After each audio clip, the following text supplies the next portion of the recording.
Hey everybody, it's Jack Kenna and Carly Hall, and it's a new session of Paranormal Q&A with Jack Kenna and Carly Hall. Carly Hall. We're away last week, as many people know. Some people didn't know, but it's okay. They're wondering what was going on with the show. But we were down in Pennsylvania last week, helping some friends of ours investigate their new bed and breakfast because they got stuff going on down there.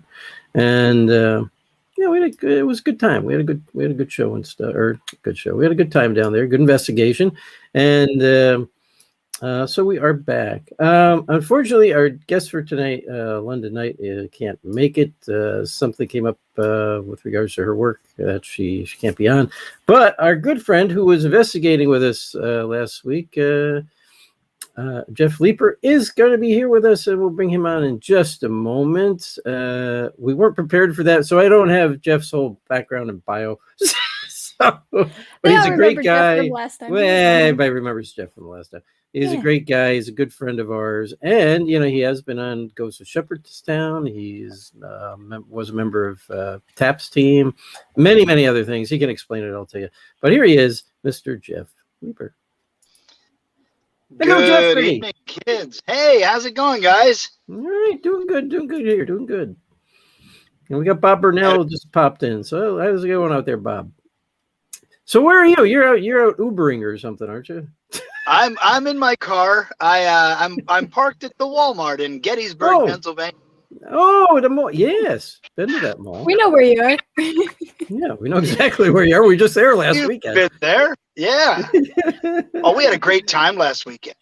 We did have a great time. It was a lot of fun, and I did a couple of things I had not really. Well, no, I shouldn't say I never did it before. I did table tipping before, just not a lot, just one other time before this past weekend.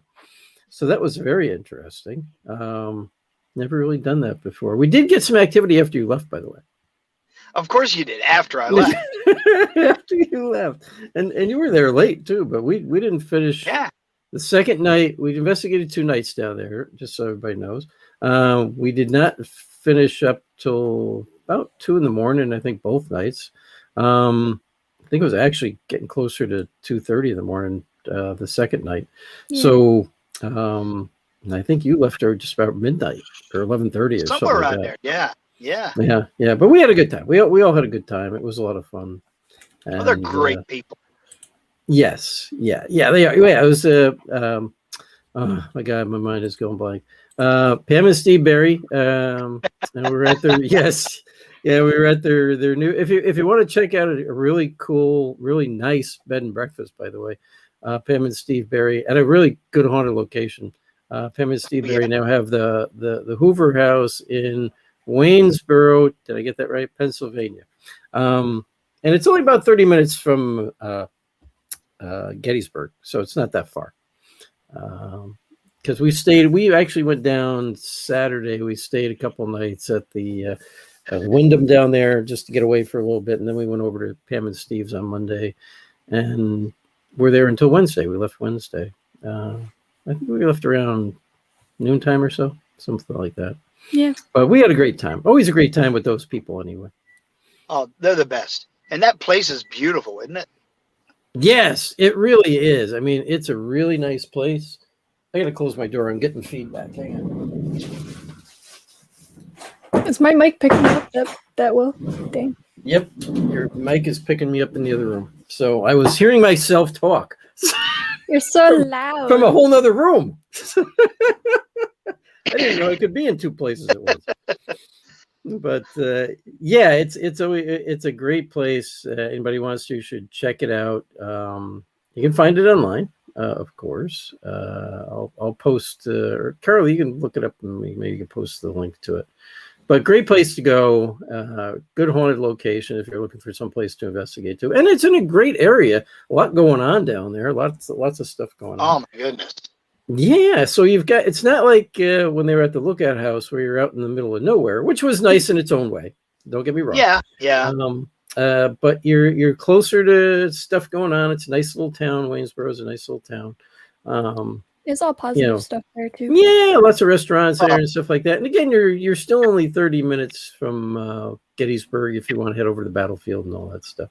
Mm-hmm. So it's a good deal. It's a good deal. So our guest could not be on tonight, and I know you're good friends with who was going to be our guest,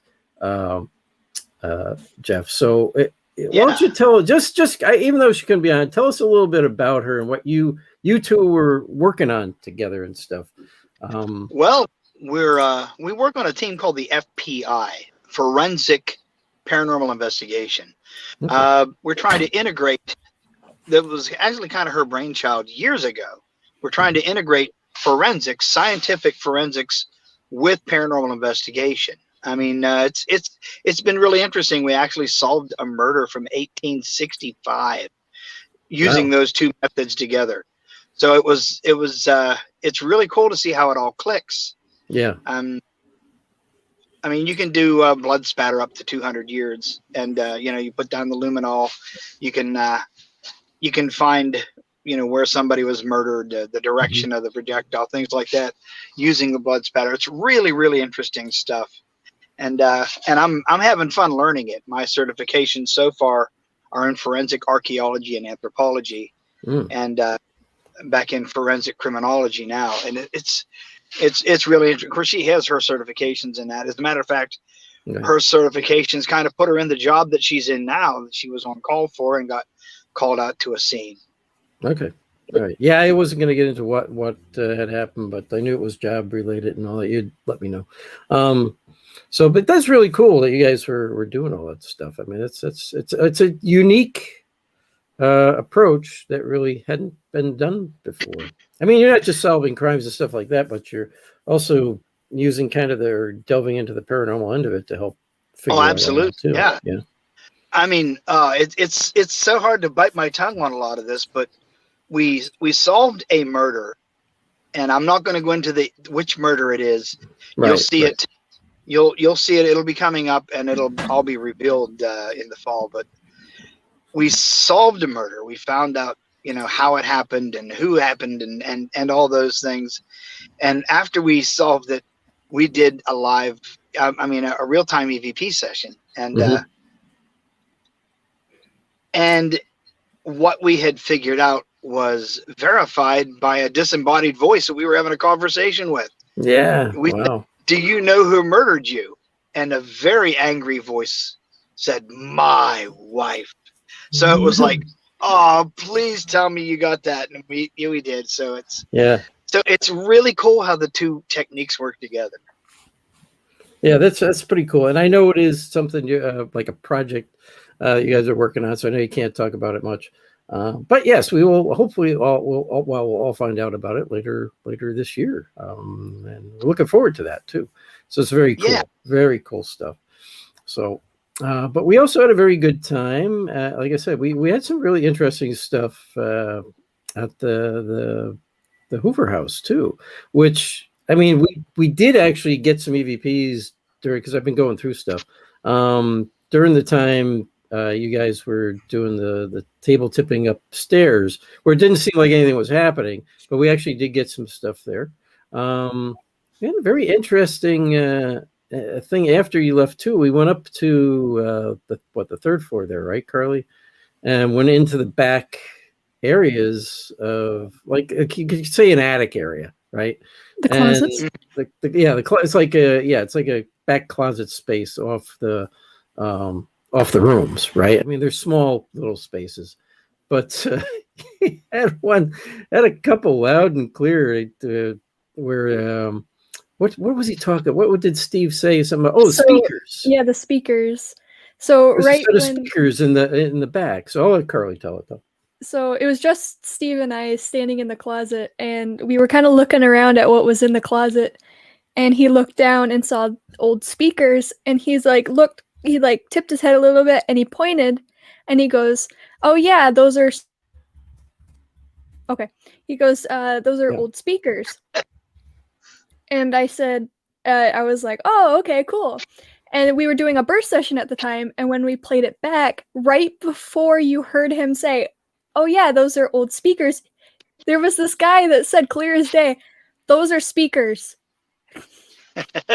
Yeah. And Yeah, like, it's I was absolutely like, true. wait, I had to go back and think about what Steve actually said because it was so clear that it sounded like someone was standing right next to us.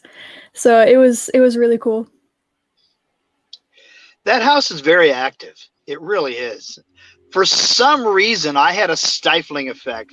I don't know if it was because I brought my kid in. Once I took the kid out, it might have loosened up a little bit, but Steve and I kind of had the same idea. One of those spirits was a foul-mouthed sailor of a spirit. And, Yeah, that's right. That's right. Yeah. and it was like, I wonder if he's afraid Jeff is going to, banish him from the place or something. And that's when I took my kid out and put it in the car. Yeah, We we did. Yeah, there was that kind of indication. They thought you were gonna like get rid of the wall or chase the wall out, or I was like, no, it's not gonna happen. We got another EVP in the same closet during the same burst session of this older guy, same raspy voice that was swearing at us, saying, "Stay safe in the waters." Yeah, that's right. That's right. Yeah. So we don't know if maybe like, or are you safe in the waters or something like that. So that's another, sailing reference or well, that was reference. that was my bath night. I do that once a year or once a week. So he might have been talking about that. Stay safe in your bathwater. Don't drown. Yeah, it's possible. It is possible. It is something that it rarely happens, but it does happen. But it's all like, I mean, of course, like people are how they were when they were alive, Right. So of course, with it used to be an old folks home. So obviously, you have some grumpy ones that like don't like to talk to anybody or don't like to be bothered, or they're very, grumpy. So I'm assuming that was what it is, but it's nothing bad there. All good stuff. Well, there were sailor references earlier too, so that's interesting. Well, maybe some of the people who had, originally stayed there when it was the I want to say nursing home. It wasn't a nursing home, but adult living home. Maybe some of those guys were former Navy and stuff. I mean, Virginia and all that. I mean, it's not that far away. So, and there is a major, you did have the major, or do have the major Navy facility down there and stuff. So yeah, it's possible. I mean, it's possible because it wasn't an assisted living home all that long ago, really. No, it was over. Did it end in the 1990s? I think, or 1980s. I want to say 1980s, I think, and then it became something else. Yeah. Well, it became a restaurant at one point because the owners before it owned a restaurant before Stephen Pan bought bar it. Great in the center room. Yeah. You want to go to a really interesting bed and breakfast? There's a bar in this one. Yeah, that was like the best hangout. It's a BYOB now, but but it is nice. It is nice that you can get up in the morning, go down, sit at the bar. Pam brings you your breakfast, and you sit and chill and hang out. Even at night, you sit, chill, and hang out. But it's a bring your own now. They don't run it as a bar. I think we might have spent more time in that room than any other room. Well, it's a good social room, right? I mean, that's what it's made to be, is a socializing room, and that could be why you get a lot of spirit activity down in that area too. The living room right off from it and stuff, because we had a lot of activity there. We even caught stuff on the SLS camera in that other room, that living room area. So I want to just take a quick moment and say hi to everybody out there. We had a lot of people: Mandy Vega, Regina Bova, Karen Ann Daniels, you see Bob Burnell, my sister, Michelle Millens, Nick, Barry, Carl, Bob. Oh, they're all out there tonight. Bob Maloney, Anthony. It's all good. Anthony, they're all out there. We always like to just take a quick moment and say hi to all our friends who stop in, and there's quite a few more. So, but if you guys, as always, our friends out there, if you guys got any questions, even for Jeff, especially for Jeff, really, ask away. If you got any questions about where we were or what we found when we investigated there, or you just got any general questions. Jeff is a great investigator, been doing it for decades. He knows a lot of stuff. He can answer a lot of questions for you. So grab him while you got him. That's what I would tell you. I'm very, very old. Not saying that. Ghosts don't bother me, but it's just because of professional courtesy. They can't. I'm older than most of them, you know. Yeah. Respect your elders type of thing. He's got me even by a couple years, just a couple years. So, and Demonic Wolf is out there. How you doing out there? He's from Demonic Canada. is Dominic. Dominic Wolf. Oh, Dominic Wolf. Sorry. Maybe Jack knows something we you don't. see what's on my head. You see what's on my head. Dominic Wolf. Sorry, Dominic. Give up on pronouncing people's names. I'm sorry. My God. Well, I looked at it and that's what went to my head. And there's another reason for that too. But anyway, tonight, you know, and he's from the city of Lava, Lava, Laval. Laval. That's Laval. hot. Laval.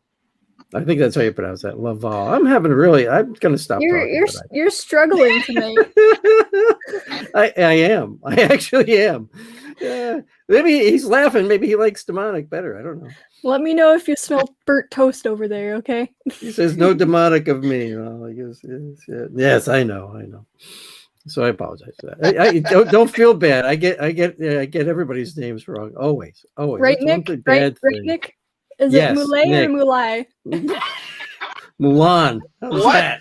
I'll call him Mulan from now on. Another friend of ours. He keeps. And I always pronounce his last name wrong, so I'm just going to call him Mulan from now on. Never mind. Mulan. Nick. Hi, Maria and Eternal. Yeah, they're all here. But anyways, ask away. Everybody needs a good laugh, Dominic. That's for sure. So, but ask your questions away. I might do better at answering those than I am at the names. That is true, Karen. Demonic Wolf is a great name for a rock band. Yeah, she did. Demonic Wolf, great name for a rock band. Yes, that's true. Dave, we could do that. We could start. Jeff could start his own band called Demonic Wolf. There you go. I totally have my new guitar in the car too. There you go. See, I don't say that. I only say that half jokingly because Jeff is actually a really good musician. So, Barry, we're just gonna forget about that. Yeah, don't even go there. The only thing that can overshadow my musical talent is my modesty. And it has for years. Oh my, yes, yeah. And Jack's haunted wig. And my haunted wig, yes. Yeah. That's a whole nother thing. Jeff wasn't he wasn't here for that one, I don't think, was he? They all missed out. Yeah. I'm supposed to be getting one from a friend of mine out in the UK. So, which I don't think she's on tonight. I haven't seen her. Oh, hey, Bill Freeman's here. How are you doing out there, Bill? Oh, no kidding. Yeah, he's on. He comes in our show, you know. He comes in and checks out our show. Unlike some friends of mine I know, I don't see come in and check my show out very often. Jeffrey. Well, the thing at the place, and I was with and worry, and my leg was cut off. I had to throw it on, and he had a headache. Yeah, true. Good point. He does come investigate with us anytime we're down at Gettysburg, though. So I'll let it go. And we have meals together a lot. We do, and we have some good meals together. We always get together. That's one thing with our friends. We always get together. We break bread together, have a little meal together. Mm-hmm. It's all good. You know, the last time when we went to McDonald's, Applebee's, that was the first time I've ever seen somebody, same thing. somebody out Jeff. Like the waitress was. Yes, the waitress. Yes. If anybody's ever hung out with Jeff, you know how Jeff is. Jeff is awesome. But we met someone on another level who out Jeffed Jeff. Yes, she did. And if you would have looked under that mask, she has a beard. Are you trying to say it was you? I wouldn't say it was me. Two places at once. I was severely impressed. And Regina says, Jeff, maybe you want to perform for us. Jack might wear the red wig. Well, unfortunately, I don't think Jeff can perform inside his car right now, but we'll do that another night. Jeff, not music anyway. No, not music. Unless you just want to turn on the radio in the car. I don't think I'm its type. but I could, No, I could try. just saying. Yeah, we could listen to the radio and just forget the whole show tonight. I guess that's what we could do. So we have a question. We do have a question. Go ahead. It's one of our YouTube followers. Okay. Yeah. Yes, my eyes are this blue. She's actually from Shadow Syndicate. I know it was from one of your friends. I Yeah. know. So anyway, go ahead. But we have a question for you, Jeff.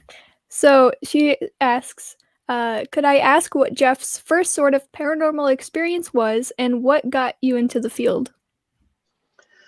I actually was thrown into the field. My first paranormal experiences, I don't remember. My parents had to tell me about them.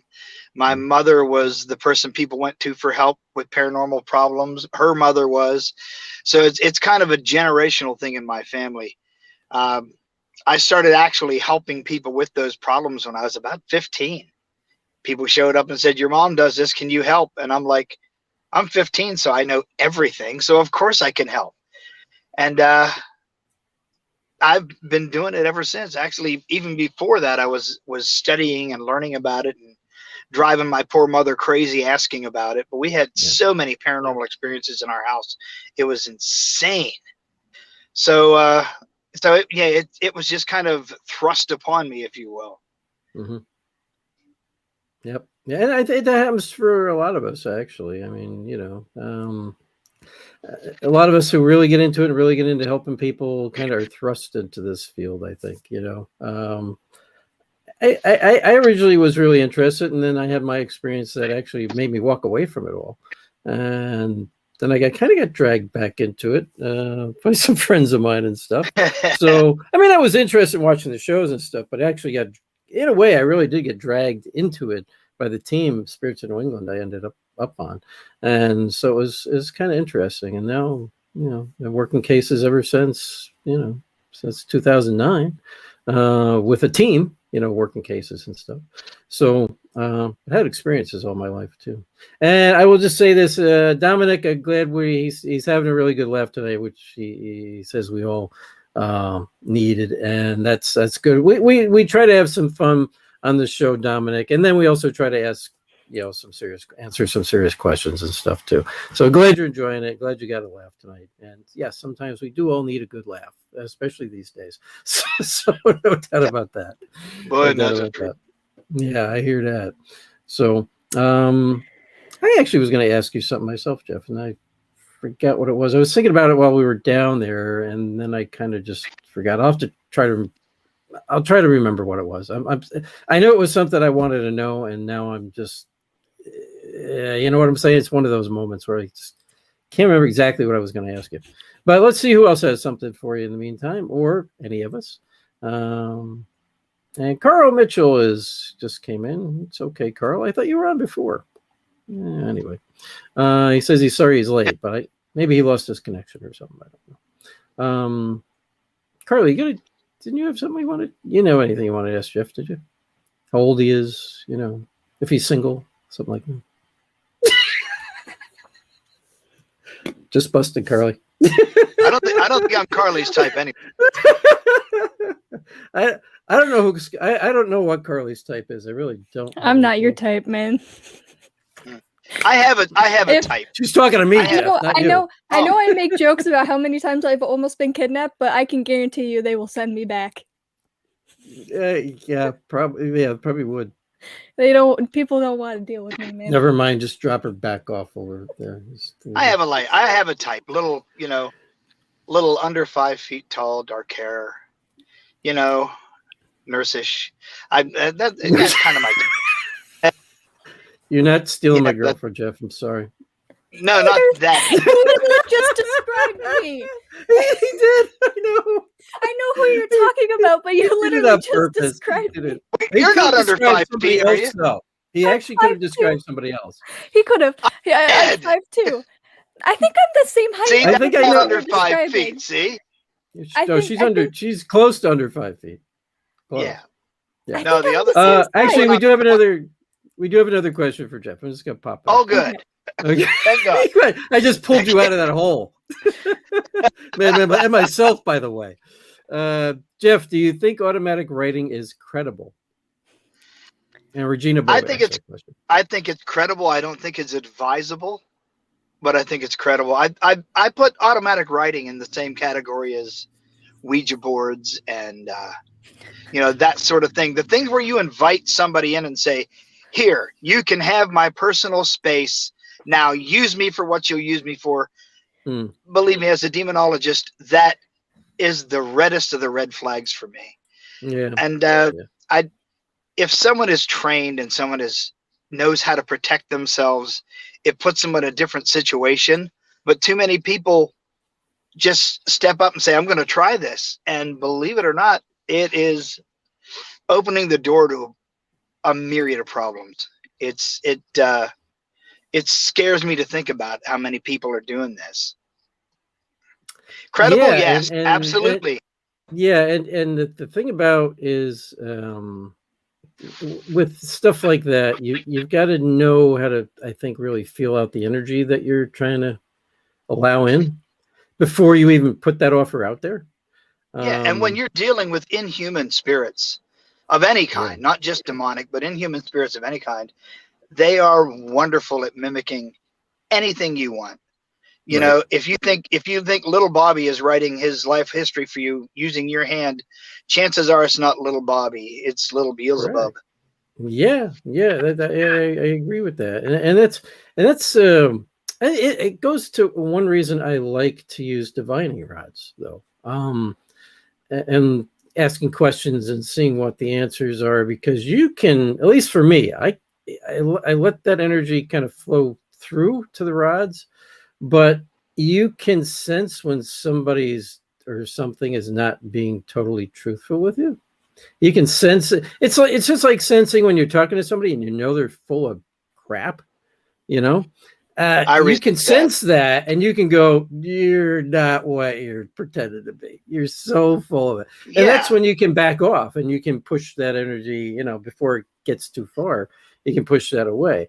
And with divining rods, I don't let it take me over. I'm just letting that energy flow through the rods, and I'm just feeling that energy, which is why I like the copper rods.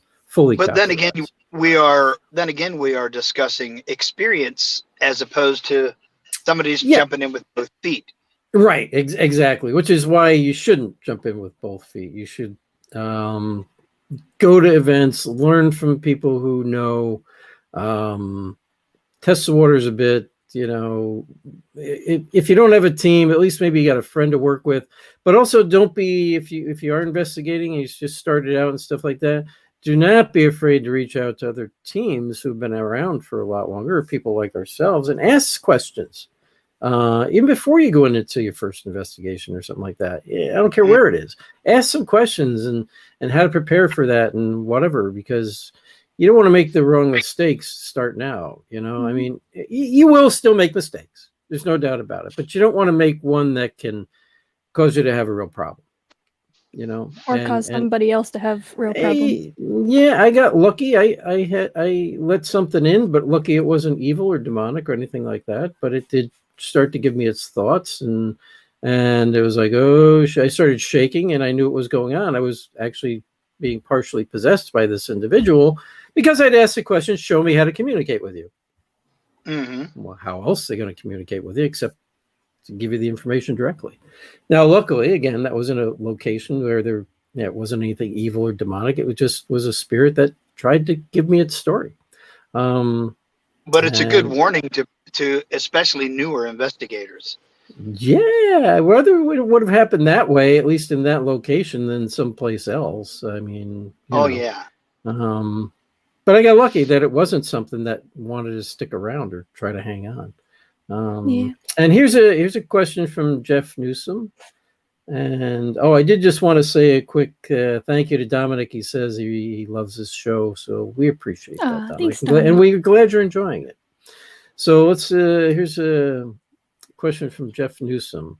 Why would someone randomly start having paranormal stuff happen, like faces popping up and then kind of almost getting in your own face in a way? I guess I'm not sure what that totally means, but in other words, they're having a lot of sudden paranormal activity randomly. To me, there's got to be something that happened, but I'm just going to like what happened in the car when I was sleeping for my dream.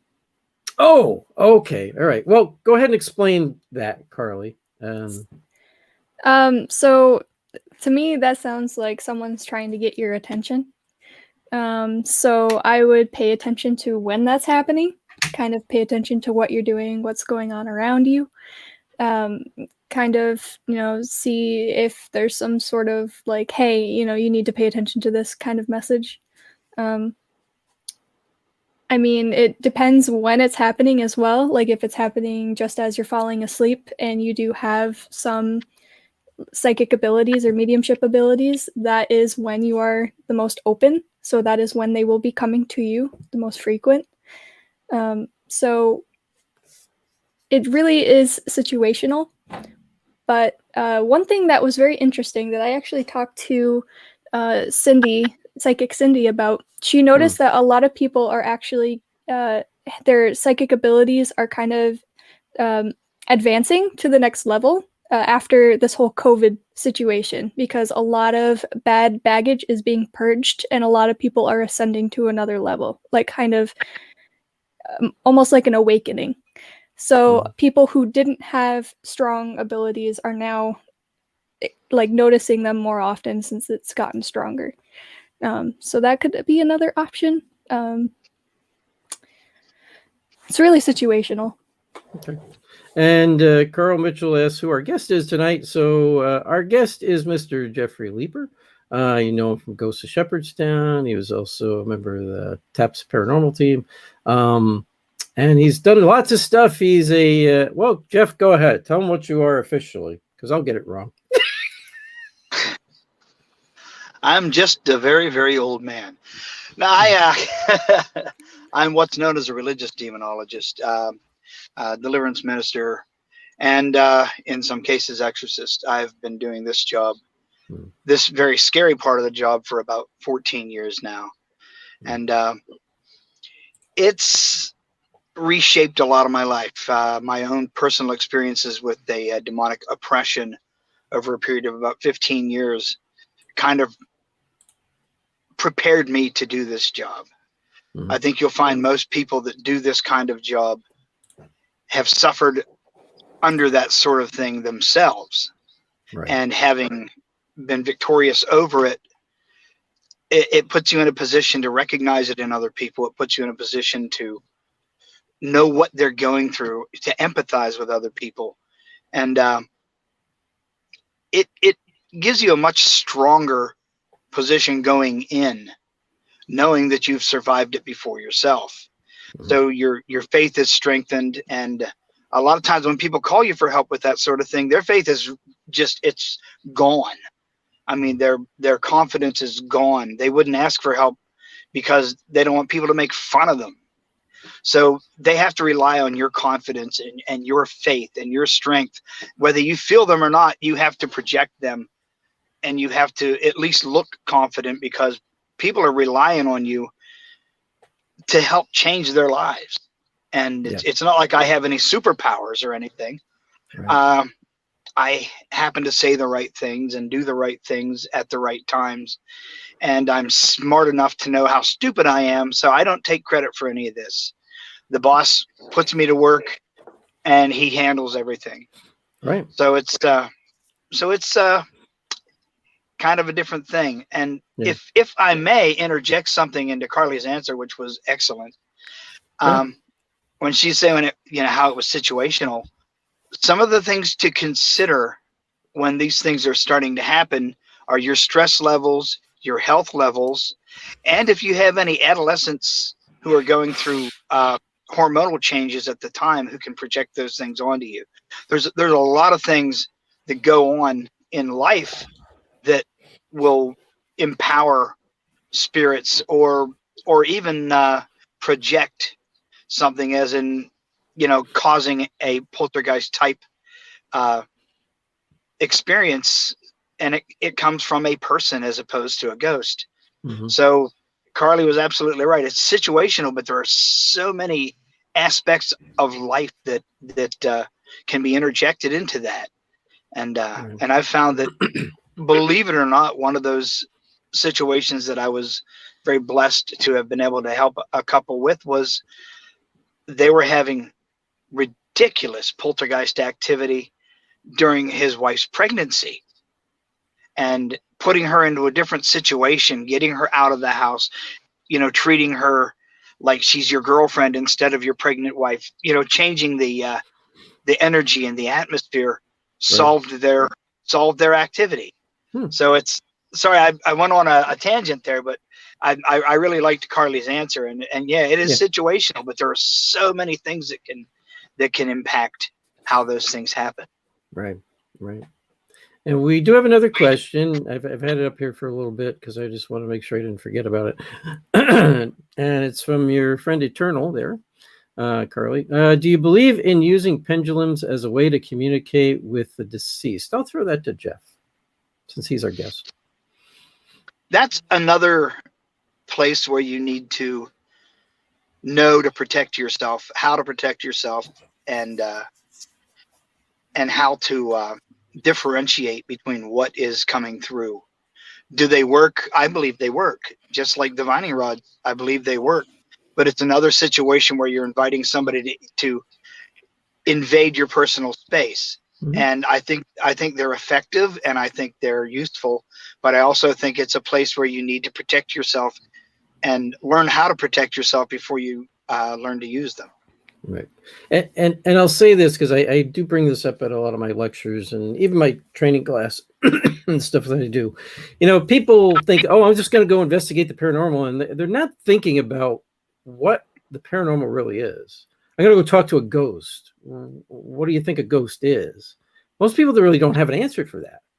I'm like, you're talking about, what we're talking about is the human soul, or potentially even a non-human entity of some kind.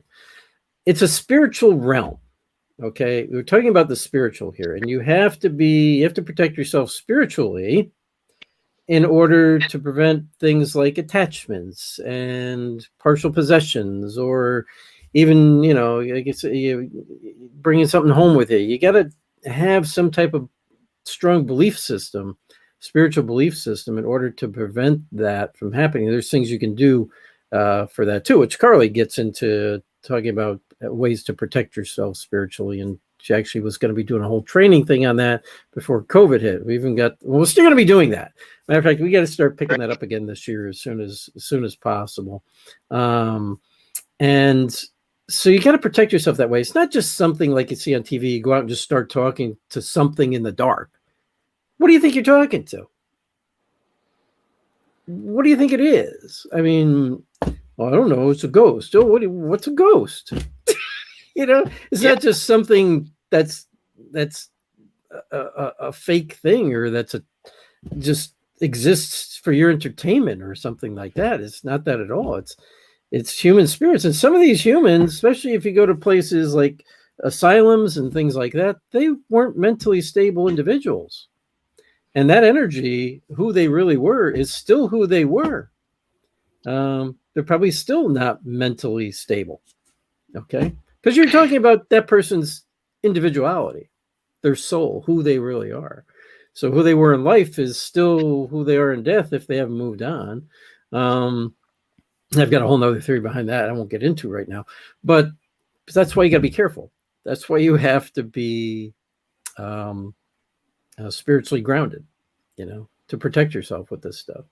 And don't just go in running in thinking you're going to talk to anything. You can use anything to talk to spirit with. I truly believe that.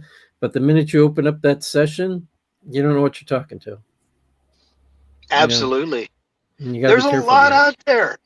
There's not just the things that everybody knows about. There's not just human spirits and demons. I mean, there is so much out there.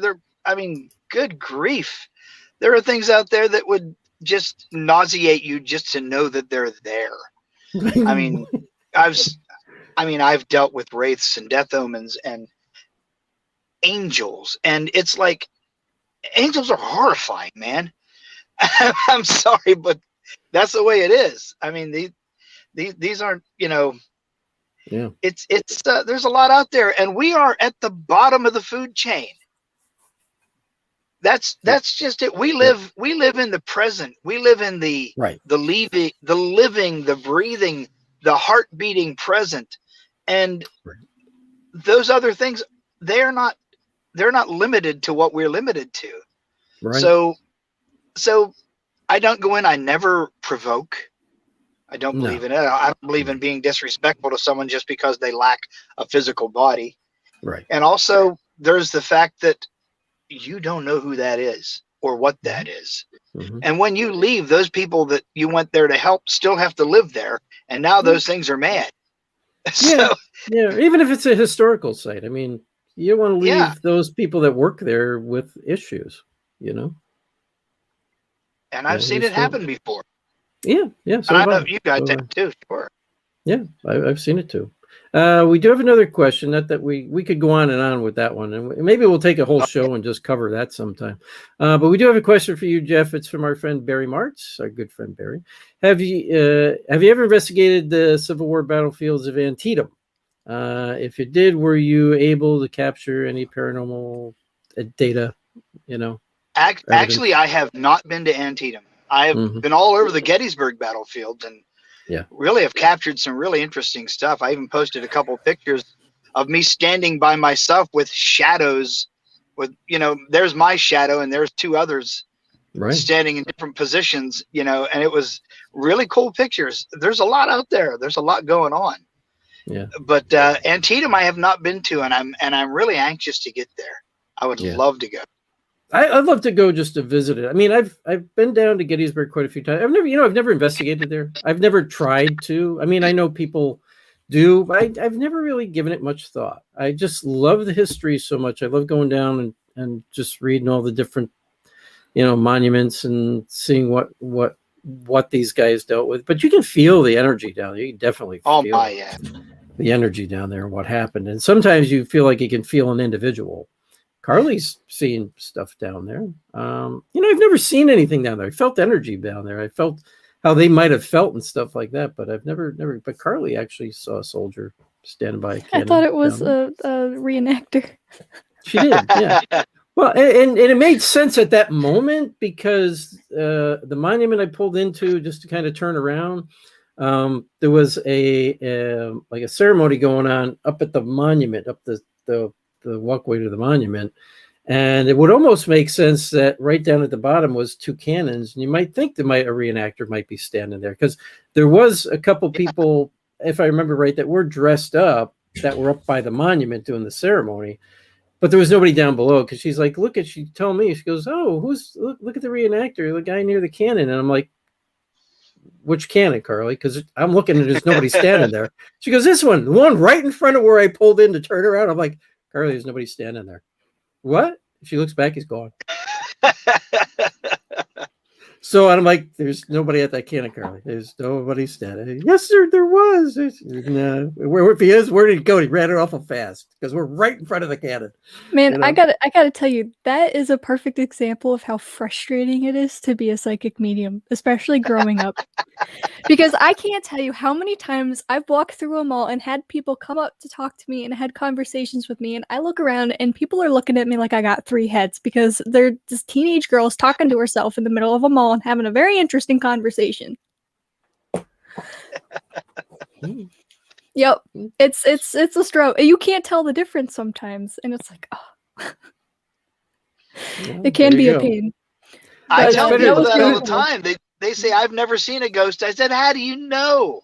How do you know it was? How do you know? Yeah, how do you know you've never seen a ghost? You might have been sitting with one at the movie theater. You have no idea.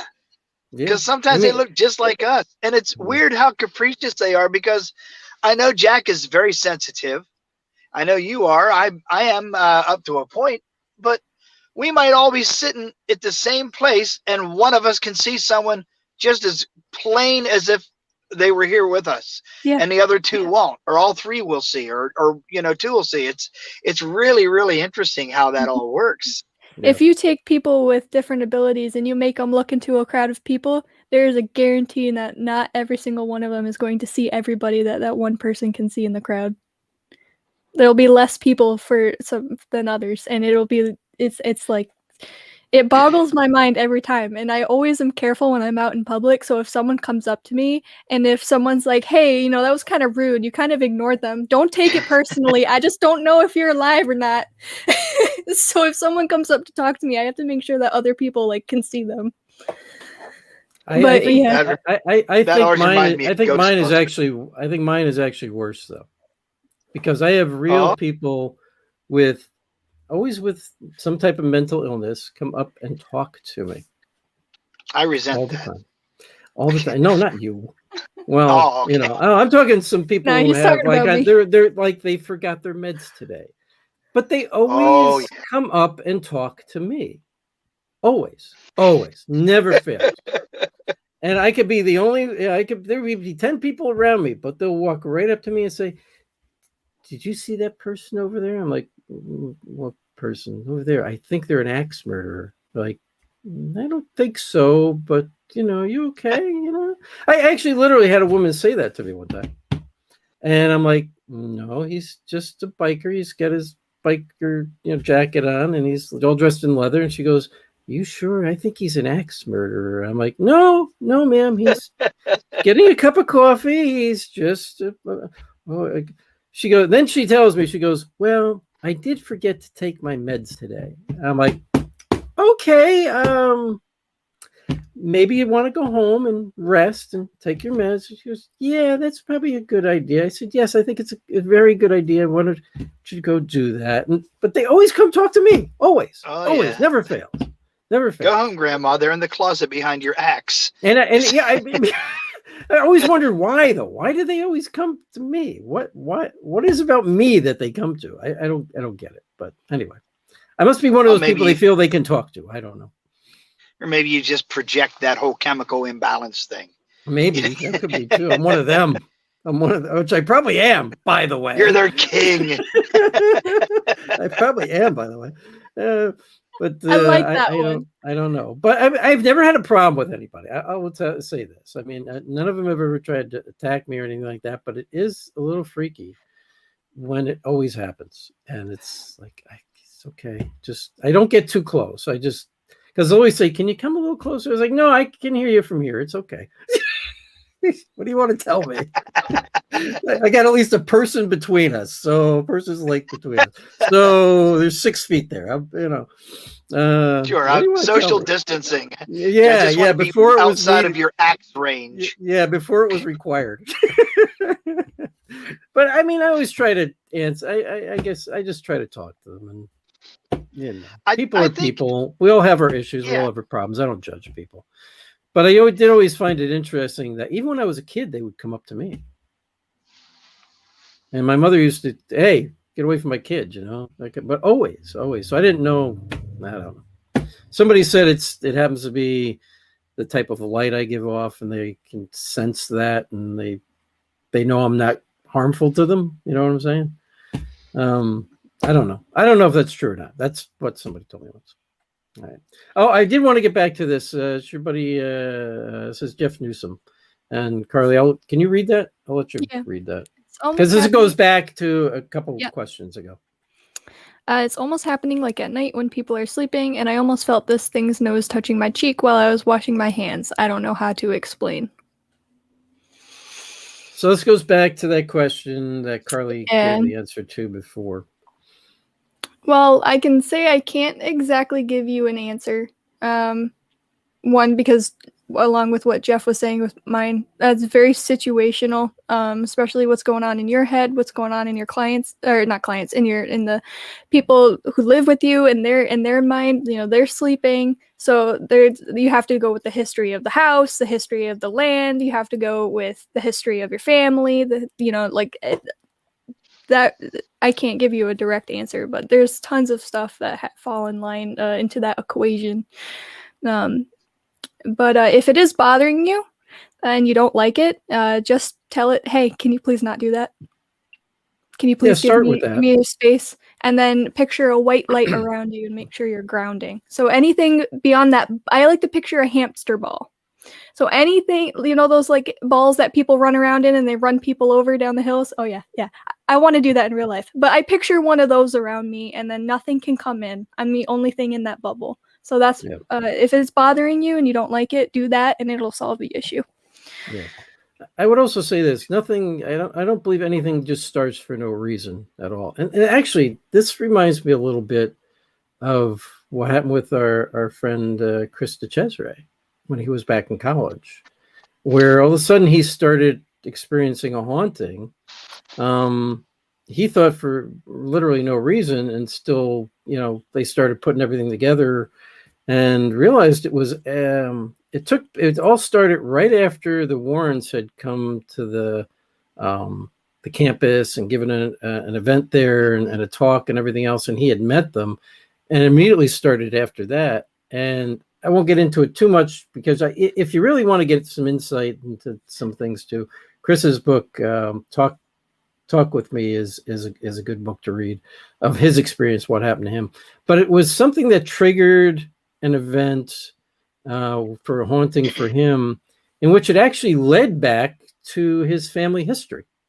Did they do? They did a seance there that night, didn't they? The Warrens. Well, they did a or they did like an investigation of like a walkthrough investigation of the campus or something like that. Yeah. So he thinks that may have stirred everything up, but it so happened that this spirit, he found out many years later, connected back to his family and an experience there. I don't want to give his whole story away, so I can't get into that, but it was a positive thing that his family did for this individual who had passed, but that spirit, for whatever reason, felt connected to him. And interestingly enough, where that original stuff took place was only not very far from the campus.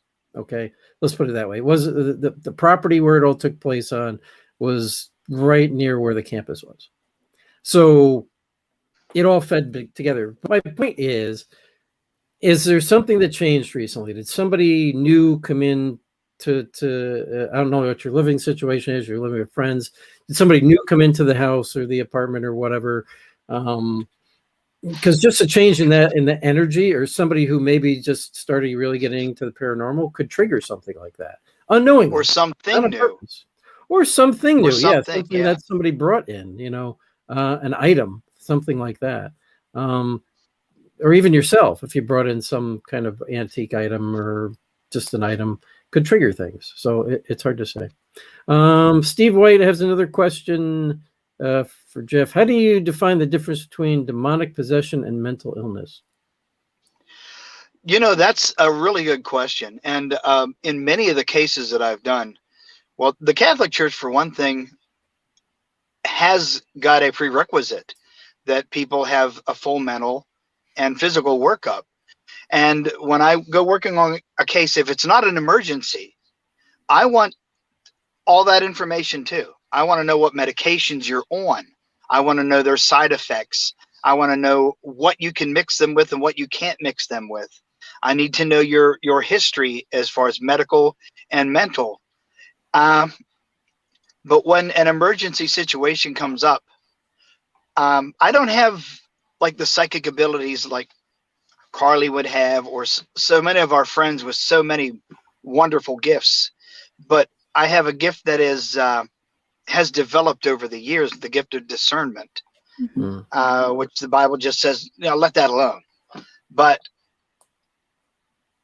I find it very easy to see when there is a demonic presence in the area. In many cases, you can't see them. In many cases, I can't see them. I can feel them. But when they know I feel them, they'll show themselves to me just because they want me out of there. They want to freak me out. They want to scare me. And if I was just relying on my own resources, I'd be terrified. When I first started doing this, I was absolutely horrified. When I saw my first one, I passed out for hours. It was horrible. But since I know not to rely on my own ability and let the boss take care of business, my boss is tougher than their boss. But yeah, that's one of the ways that I can tell, is because my sense of discernment is pretty highly developed. If you ever watch a movie called Deliver Us from Evil, where an acquaintance of mine, Ralph Sarchi, it's his story. He has an amazingly highly developed sense of discernment. and it's natural, and it's a natural gift. Hmm. And Ralph quit the police force to work with an exorcist. Yeah. So that's one of the ways that I can tell. There are a lot of signs and symptoms.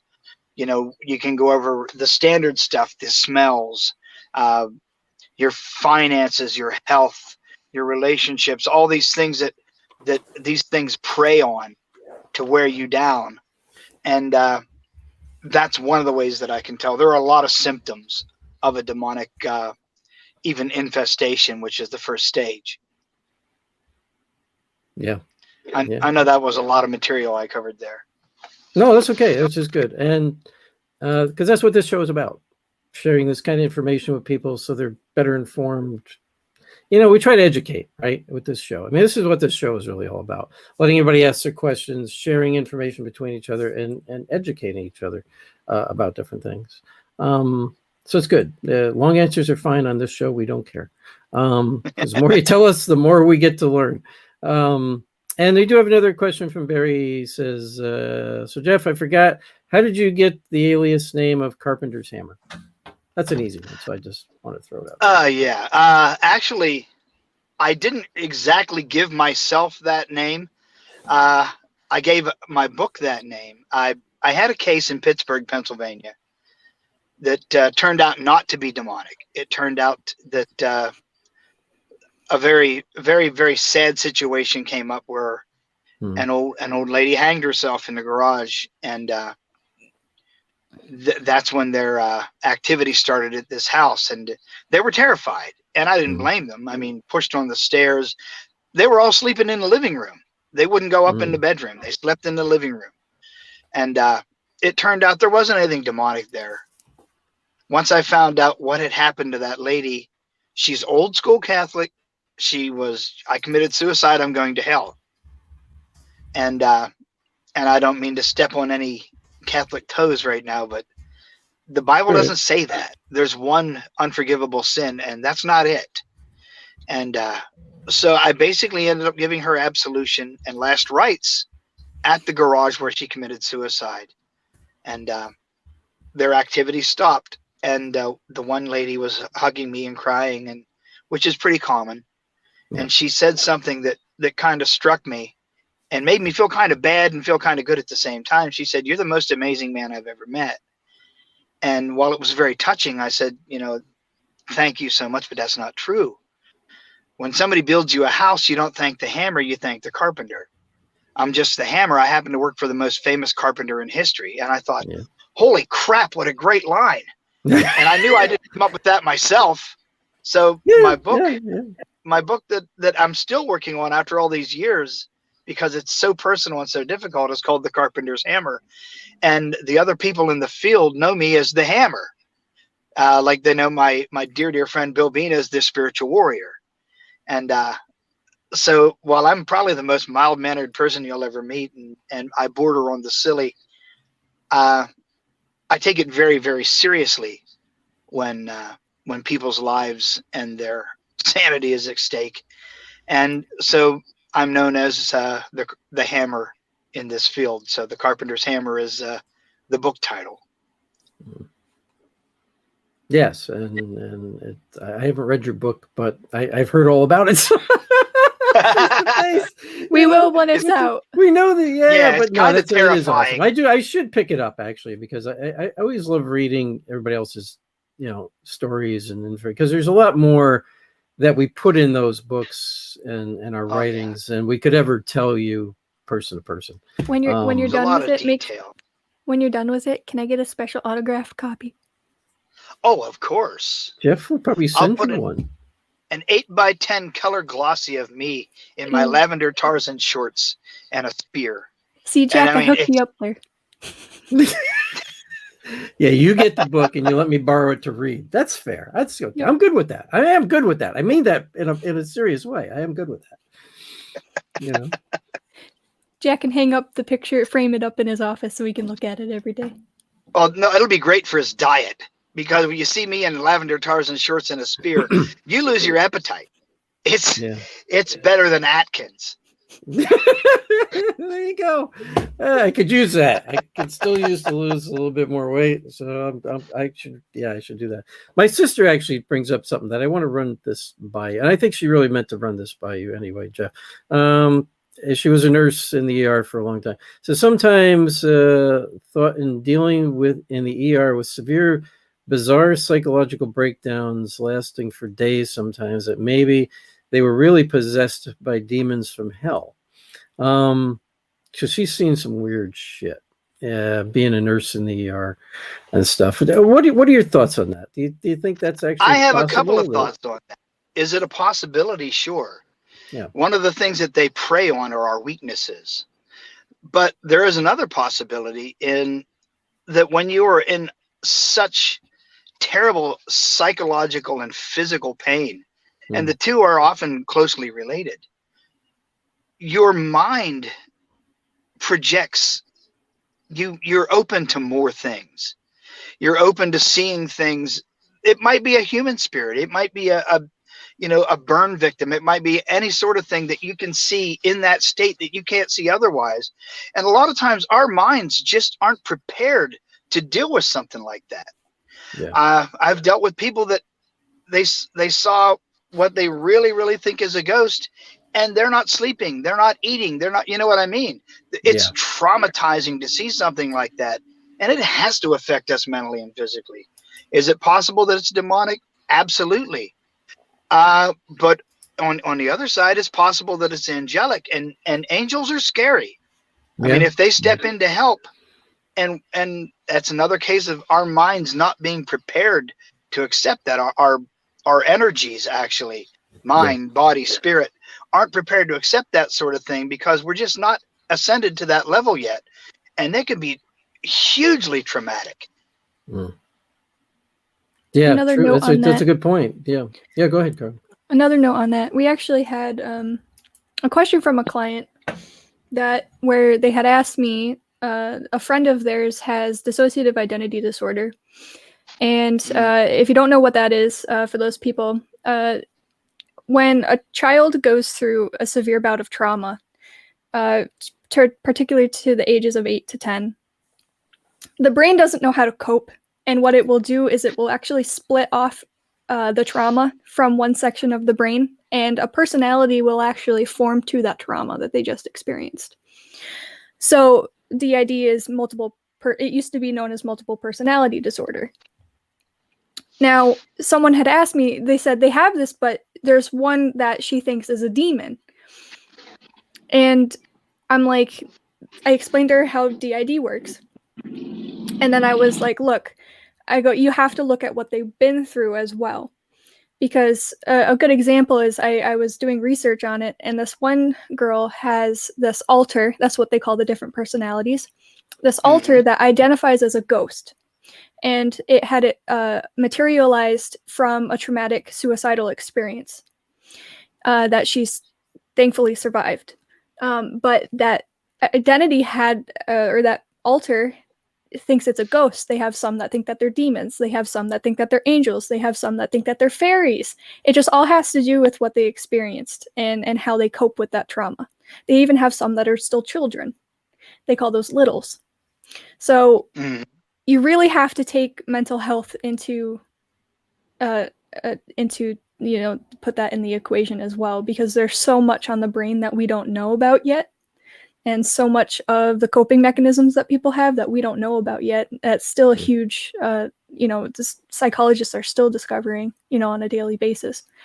So that is also another option as well. Absolutely, it's the Clark Kent Superman thing. In my guise as mild-mannered Jeff, I can't cope with this. But as Superman, or an angel, or a demon, or something else massively powerful, that is who takes on that role to cope with it and protect you. Like the old joke where it says, it's all a protective mechanism. Yeah, like the old joke where it says, "No, you're not Napoleon." "Yes, I am Napoleon. God told me." And the little guy sitting way in the back into the corner said, "No, I didn't." It's it's exactly, it's a coping mechanism. It's a defense mechanism.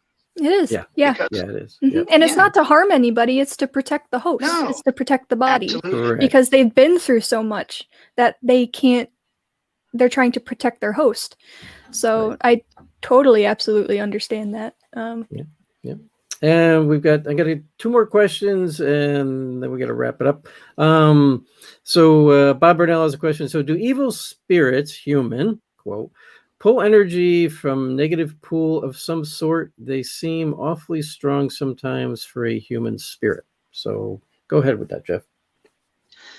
I believe that. I believe they try to ferment negativity because that's what they thrive on. I mean, if they were a total jerk and an abuser in life, chances are they're going to be a total jerk and an abuser after life. Right. And they'll cause negative energy to happen so they can draw from it, so that they can force their will upon people.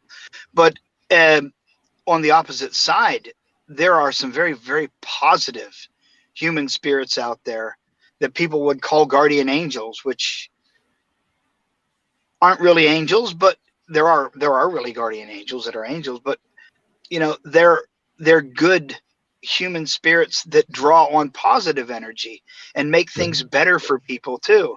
So they're, yin and yang, as they say. There are 2 sides to those coins, but absolutely the negative can draw on the negative and the positive on the positive.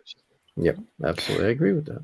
Another point with that is people have asked, why is there bad in the world? Like, why is that a thing? It's like, well, you can't have good without bad. You can't have one exist without the other, or else it wouldn't be anything. So there's definitely going to be extremes and both opposites of the spectrum, but it's important to focus on the positive. And we're going to end with this one last question. We're going to bring things down a little bit to a little bit easier questions. We've had some really good questions tonight. Some a little intense, some, but really good questions. So here's a little bit more down to the technical end of things. Question from Bob Burnell. Question: why are some EVPs I get seem like they are really far away, whereas others seem like they're right beside me? So he's talking about, on the audio, why does some sound like they're really far away? Some sound like their person's right next to me. So Jeff, let's hear your thoughts on that. Well, in one way, maybe they are, but I also think we're talking energy again. I mean, we're not talking about people with lungs and voice boxes, although they're so used to using those things in life that's probably how they project things in death.